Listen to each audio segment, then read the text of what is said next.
Let me tell you about the Meatman, a petrifying entity who has a much darker backstory than you could have ever imagined in your worst nightmares. A scary and dangerous entity which has put Amanda under his control with nowhere to escape. Hi folks, I'm R, your narrator. The Meatman is a mysterious character whom we get some more info about in the second chapter. Someone who could be one of the most terrifying antagonists in the story.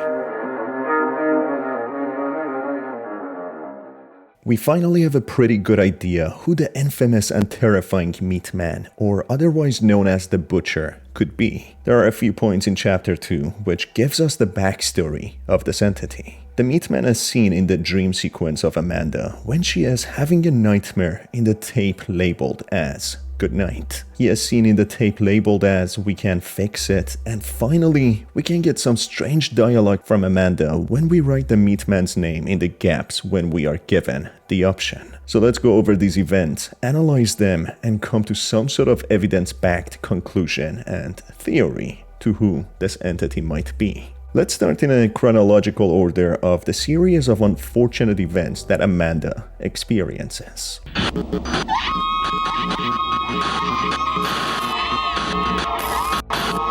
In the tape Good Night, when Amanda gets ready for bed, she goes on a monologue about her past and the horrible experiences that she had to endure. It makes me think about about things I really don't want to think about. I'm not even sure what's real. But I guess we all get a little scared at night, right? Thinking about something you're afraid of can give you nightmares, especially when there's no one around to help you think about nice thoughts.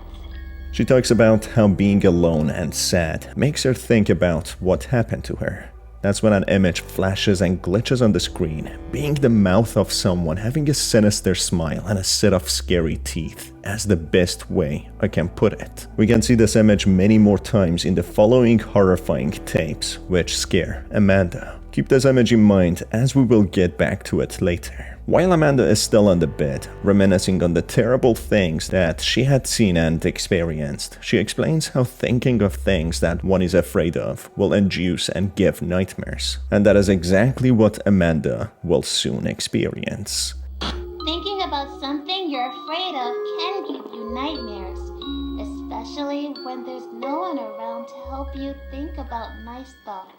She talked about how being alone makes her think about what happened to her and that she really doesn't want to talk about them or think about them. And eventually, she says the things that she is afraid of give her nightmares. So what is this thing that happened to her, and who is this person who she is so terrified of?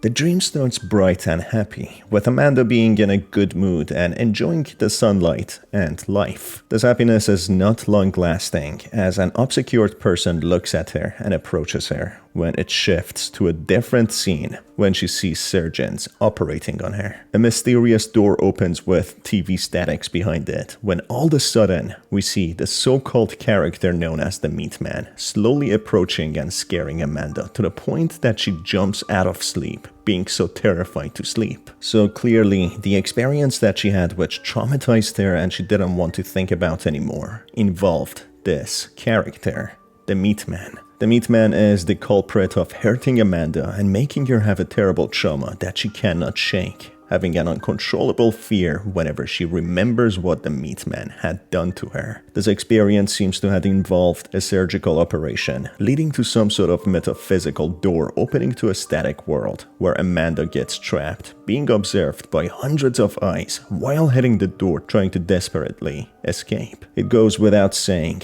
this is an allegory to how Amanda teleported into the cartoon world and got trapped. Some sort of operation was performed which led to this door acting as a portal opening, sending Amanda to the cartoonish world of statics, where she would be watched by thousands who happen to be the viewers. This clearly traumatized her, and the Meatman seems to be a major character contributing to this trauma. Now moving on to the "we can fix it" tape, we see how Amanda is being tormented and under control by Wooly, whom I theorize to be one of the villains of the story in my previous video. If you haven't watched it, make sure to check it out by clicking on the link in the description, as I go over so much more details about demonology and how Wooly could be a demon. A series of strange things happen in the tape, clearly showing how Amanda is the victim, being the one controlled and used as a puppet to do Hamlin's dirty work.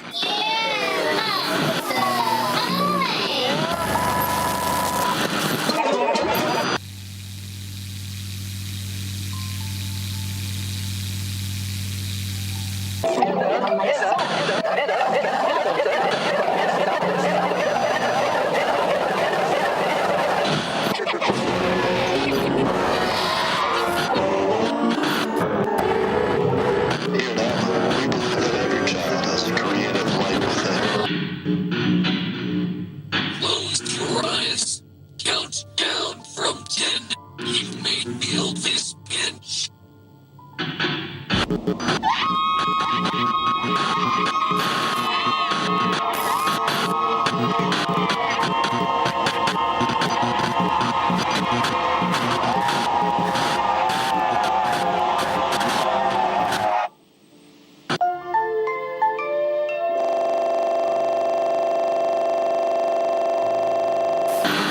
That is when we get the Meatman talking again, instructing the viewer to close their eyes, counting down from 10, and that they might feel a pinch. This is some huge information about who the Meatman could potentially be, thanks to a commenter also pointing out to this line. Usually, this is what the surgeons or anesthesiologists say just when administering propofol to the patient in order to make them go to sleep.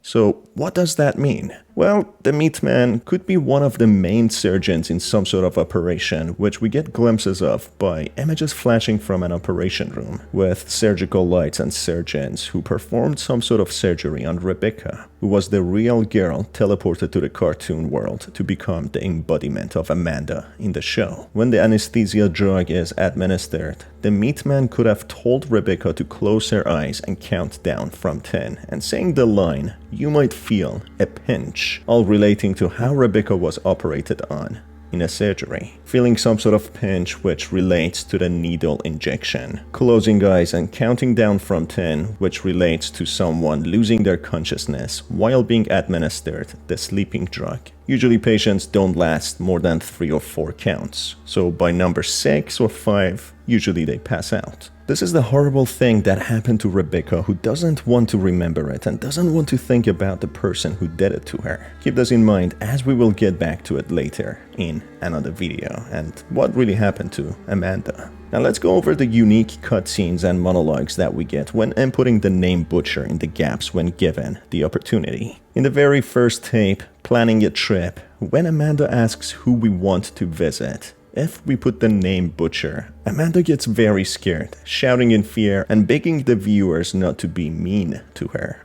If you could visit anyone in the world, who would you go see? No!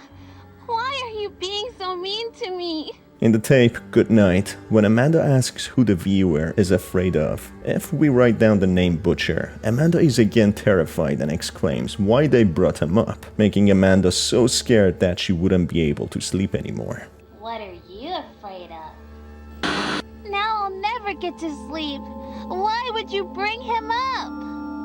Moving on, in the tape, Do You Feel Safe? When Amanda asks the viewer who they trust, if we write Butcher's name, Amanda becomes infuriated, saying what a terrible thing it is to say to Amanda, which clearly indicates it is something traumatizing and personal to her, something that is a trigger for her. Amanda becomes so angry that the tape freezes, revealing how the Meatman is not someone to trust at all.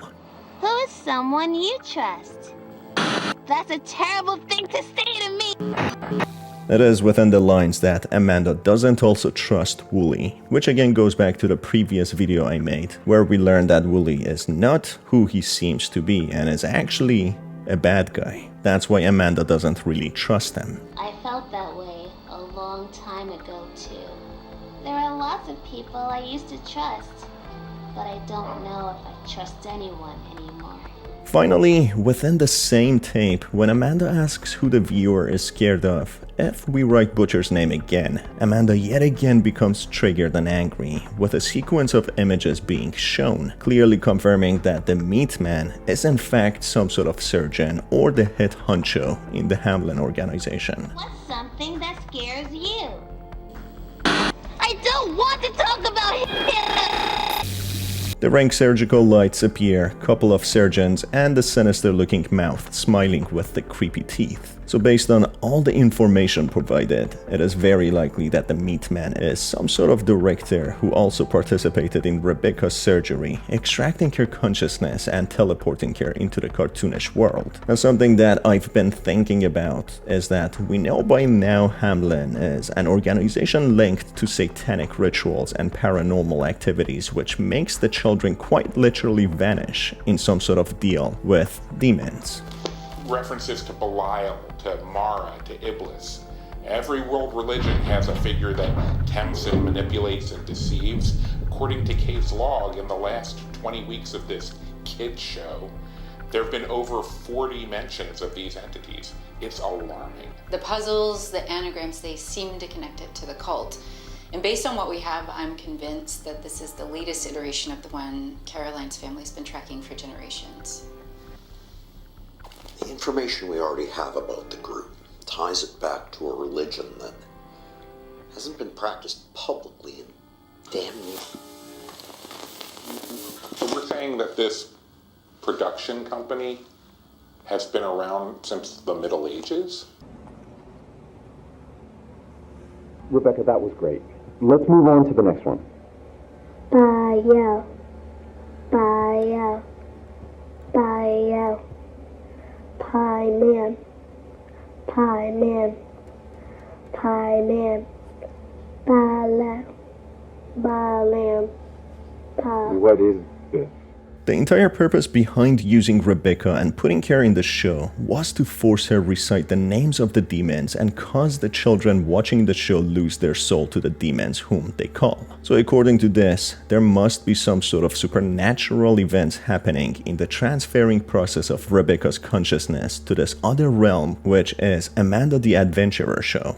The main or one of the major antagonists within the story is now portrayed to be the Meatman. Amanda is clearly terrified of him. She is traumatized and has uncontrollable tremors and bouts of anger and meltdowns when his name is brought up. So it is clear he was the person responsible for making Amanda become what she is, and further tormenting her. So who could this entity be who has a very creepy smile? This creepy smile couldn't be a random coincidence, otherwise it wouldn't be shown. Could this mouth represent the hunger and desire of this person wanting to consume or take the soul of Rebecca and other children whom will be lured by watching the show? The name given to this entity, Meatman or the Butcher, could not be a coincidence either. The name is usually associated with people who prepare the meat of carcasses and sell them. They might at times even hunt and kill their prey, which in here would make it a suitable name if the Meatman is someone who hunts down these children and even goes so far as consuming their souls. So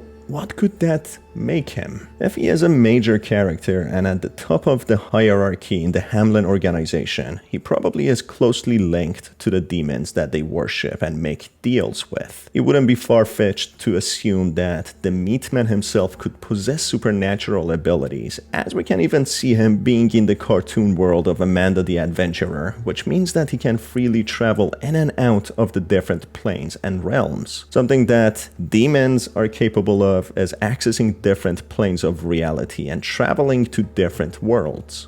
Paimon. Paimon. Paimon.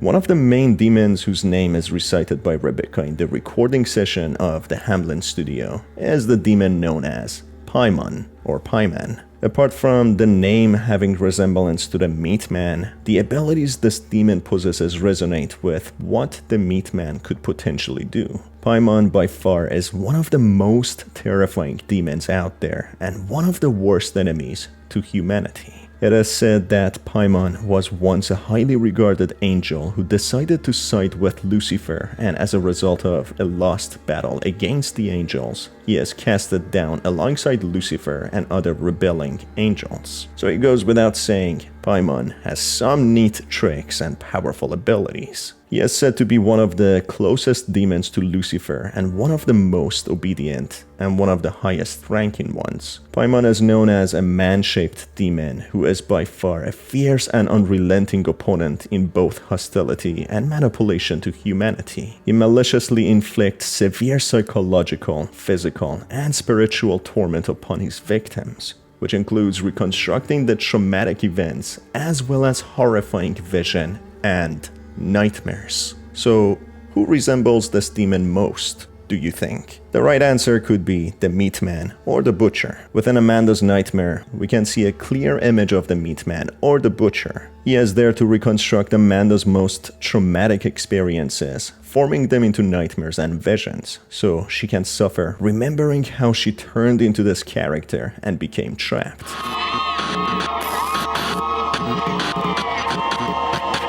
Every time the name of the Meatman is mentioned, Amanda is triggered emotionally and psychologically, almost having a meltdown, being extremely terrified and traumatized. Also, the Meatman or the Butcher is seen as a horrifying entity in the tape, emotionally and spiritually tormenting and traumatizing the viewers and anyone who has the unfortunate experience of encountering it. Therefore, the Meatman is most likely Paimon or Paimon, which has traumatized Rebecca. Keep in mind, as Paimon is a man-shaped demon, he has the ability of looking like a human while being a demon. Therefore, Amanda might remember him as a human who participated in the operation, transferring her soul to the cartoon dimension, while he has the ability of traveling to this realm himself and have a closer control over Amanda. Also, Paimon is one of the major demons who rule over other demons. So if the theory is correct that Wooly is Balaam, which is another sheep-shaped demon, it would make sense why Wooly is such an obedient character, going along with the facade of the show, obeying the demands of Paimon or the Meatman. So in conclusion, Rebecca is surrounded by demons who is constantly gaslit, psychologically manipulated and traumatized in order to keep her in a short leash so that she would recite more names of demons and force other kids to say them to have their souls stolen. And that is it for this video, folks. If you enjoyed the video, make sure to stay tuned for more by hitting on the subscribe button and the notification bell. As always, it's been your host Dar, and I will see you on the next one. Have a fantastic day.